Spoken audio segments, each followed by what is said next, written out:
Ne confondez pas la peur et l'angoisse. Ça n'a rien à voir. La peur, c'est une émotion qui est provoquée par une menace extérieure.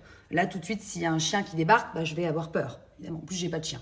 La peur de son patron qui arrive, la peur de la mort à venir.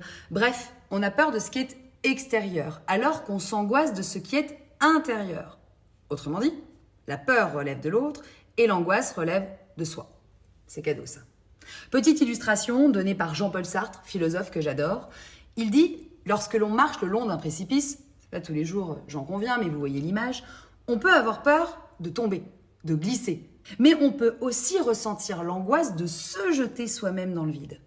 L'angoisse, c'est ça. C'est le vertige de sa liberté qu'on peut ressentir d'ailleurs aussi au volant. Vous savez, quand vous êtes sur l'autoroute, on peut avoir peur qu'on nous rentre dedans ou l'angoisse de faire un coup de volant. Vous voyez cette sensation ou pas ?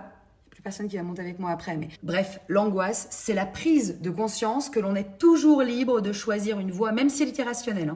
Se jeter dans le vide, faire un coup de volant, tout quitter, tout plaquer. L'angoisse, c'est l'émotion de la liberté. En résumé, on a peur devant l'autre, on s'angoisse devant soi, devant l'étendue de nos possibles. Je vous souhaite d'être plus angoissé qu'apeuré, parce que ça veut dire en un sens que vous chérissez la liberté dont vous avez conscience. Et s'il y a bien une chose à laquelle nous sommes condamnés, c'est notre liberté.